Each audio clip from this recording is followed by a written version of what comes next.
Hello YouTube, StarGT here, back again with my long-awaited review of the McLaren P1 in the TDU2 AutoPack. Can't remember which version. I am currently playing in version 1.5. Don't know if any changes have been made since the original version. Some changes may have been made after that, that's why I'm letting you know. First things first, let's start with the exterior. It is a very nicely modelled car. It looks very good. It looks like, I'm pretty sure it looks like they took this model straight out of Forza. It looks absolutely brilliant. It really does. And even stuff like the lights at the back, which I'm going to jump straight into showing you because I was incredibly impressed with them. Look at that for brake lights. Look how bright that is. Anybody will know when you're braking.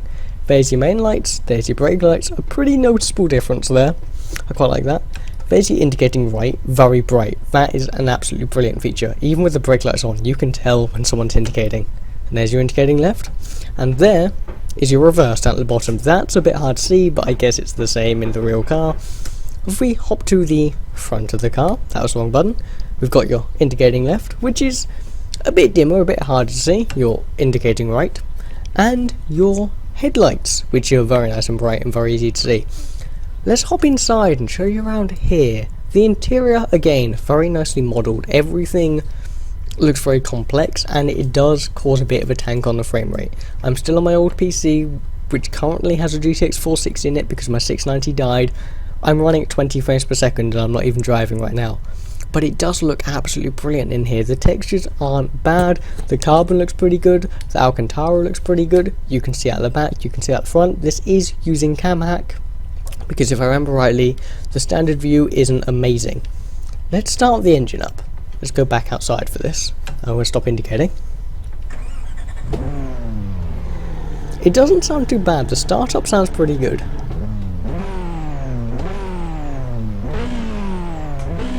It sounds okay when you're revving it. It sounds a bit better from the interior, I personally think. It revs really quickly. If we take it for a drive, we should see that it actually handles really rather well, as you would expect from one of these hypercars.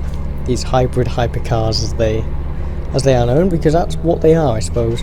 It scares me to think that these are the current hypercars that can do about 220 odd miles an hour. Bugatti are shooting for 300. Just saying. This is a fourth gear pull, by the way. It's absolutely rapid, this car, as you should expect from it. It's absolutely brilliant. The sound is pretty good, if a bit quiet.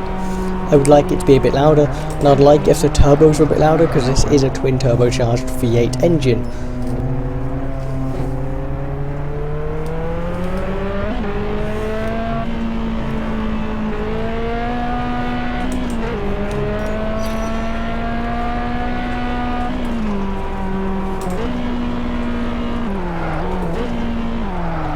This car is absolutely rapid, and I do genuinely really love it.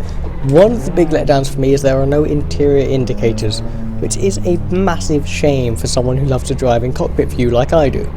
However, the view when using cam hack is incredibly flexible. I don't find myself merging into my own player model very often. Even under hard accelerations at such a laid back angle like this, I can probably even go further back. Like, we could probably go all the way back to here. Yep, not merging through my character model yet. You can have some really insane camera angles without merging into your character, which is absolutely brilliant. It's really good for cam hack support, this car. And genuinely, this interior is a nice place to be. It looks brilliant in game. It's a bit of a handful to drive, if I'm honest. It's a little bit twitchy. About as twitchy as you're going to get in TDU2. TDU2 tends to have fairly muffled handling, if that makes sense. It is a fairly old game now. I mean, when did this come out? 2008, I believe? It's around about then.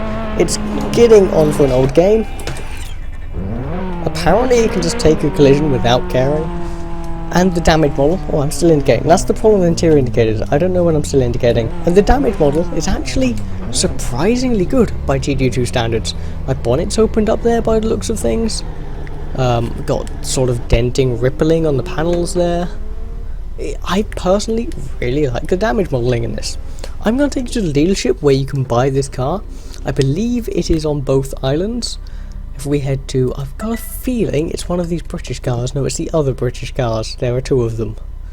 Whereabouts is it? It's British Cars West, if I'm correct. It is, yeah. So if you go to British Cars West on both islands, I believe it's one of the British Cars dealerships. Come on, game, you can load. I always have to wait for you, jeez. And you will see it should be directly to your left. I always get that wrong around with the F1 over there. It's out there looking rather menacing in this dark red colour. It is fairly expensive at just over $1 million in-game currency. However, that's pretty accurate pricing for the real world. There are no wheel options, which is a shame. I'd like to see some silver wheels or some different style, but they're a good solid wheel option, I think. There is no paint colour options, but you can change that at a paint shop, so that's completely fine to get like my blue one, for example. And there are no interior options, so you get what you're given. That is it. The car is as it comes. But I'll be perfectly honest with you, the car is pretty good. The interior is very nice. The wheels match pretty much any colour. I personally love this blue colour I've got on mine. Fans of Smee 150 might like to say it's cerulean blue. I went for this before he had that car. Just saying, like, I had cerulean blue before it was cool. No, I'm not going to do that. It's genuinely a really nice car to drive. Just be wary of putting your foot down in first gear. It will spin up those wheels every single time. It is a beast, this car. It's a very, very fun car to drive though.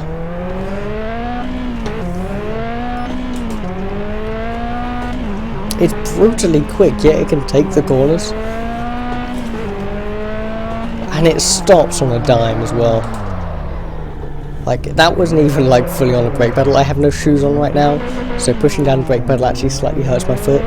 So even with nowhere near full pressure on the brake pedal, it stops on a dime. It's absolutely brilliant. I do love the way this car handles. This is completely unmodified. I don't modify my cars in TDU2. I very rarely do.